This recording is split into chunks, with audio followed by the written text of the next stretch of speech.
یہ تین لفظ جن سے کائنات کے علوم کی ابتدا ہوئی: ابا،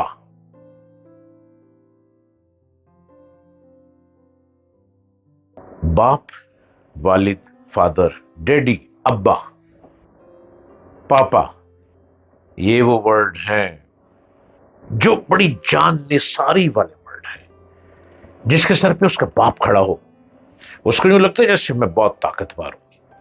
اور جب باپ جیسی بلڈنگ گر جائے اور اس جہان فانی سے رخصت ہو جائے تو یوں لگتا ہے کہ اب انسان تنہا ہو گیا ہے. اب بیساکھیاں ختم ہو گئی ہیں.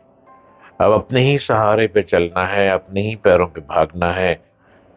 جو ملے گا کھا لینا ہے، نہیں ملے گا تو جستجو کو جاری رکھنا ہے. آپ دیکھ رہے ہیں یوٹیوب چینل ڈاکٹر جلیل اسلم آفیشل. میں لاتا ہوں من بھاتا. السلام علیکم، آداب عرض.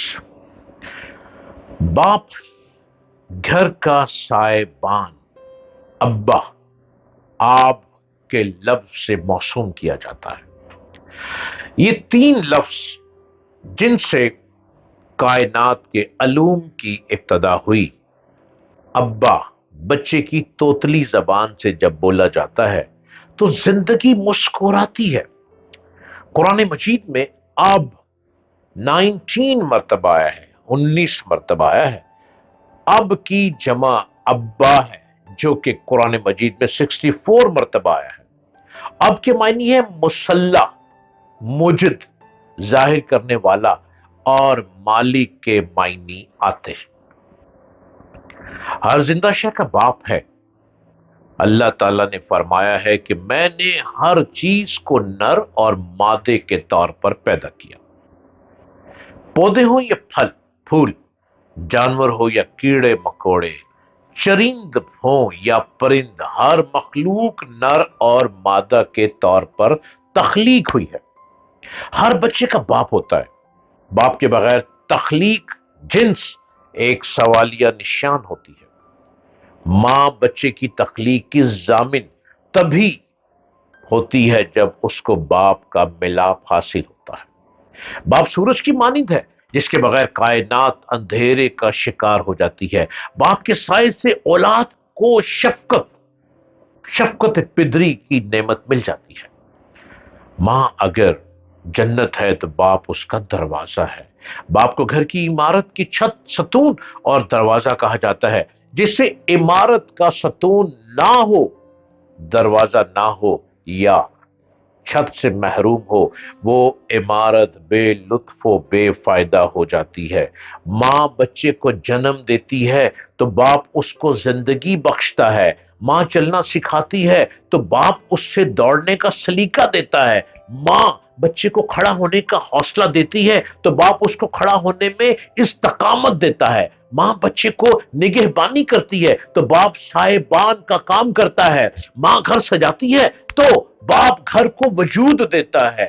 ماں کی گود مدرسہ بنتی ہے تو باپ اس سے مدرسے کو چار دیواری اور چھت دیتا ہے. ماں استاد بنتی ہے تو باپ صدر استاد ہوتا ہے. ماں کے قدموں تلے جنت ہے اور باپ اس جنت کو وجود بخشتا ہے. باپ صاحبان ہے جس کے اندر گھر کی کائنات جنت بنتی ہے. باپ بیوی کو اس صاحبان کے سائے تلے اولاد کی نعمتوں سے بار آور کرتا ہے. گود ہری ہوتی ہے تو ماں کا سہاگ عظمت مادری سے عبارت ہوتا ہے. باپ وہ ہے جس کے نطفے سے اولاد پیدا ہوتی ہے.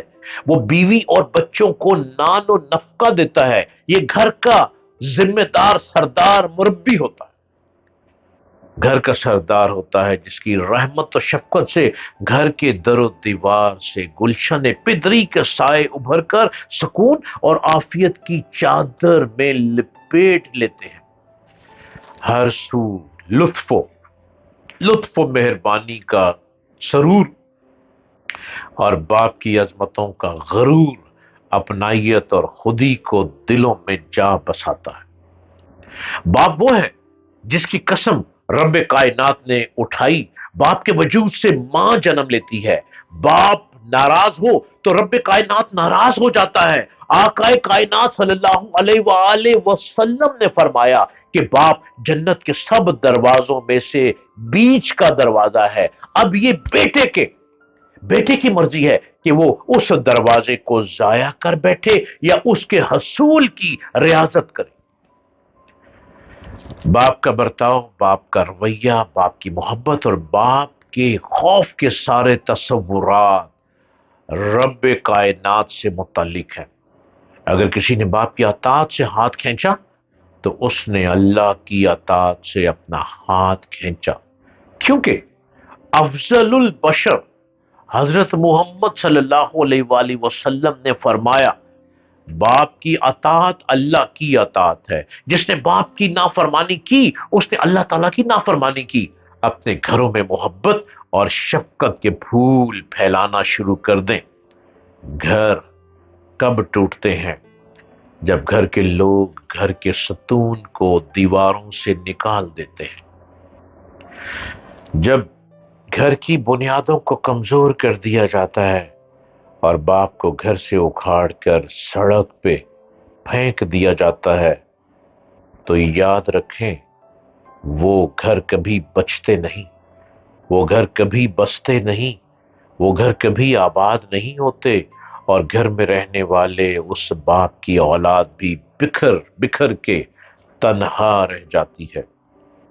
جب ہمارے سرکار صلی اللہ علیہ وآلہ وسلم نے فرما دیا کہ باپ کی اطاعت اللہ کی اطاعت ہے تو اس سے بڑھ کر کچھ بھی نہیں.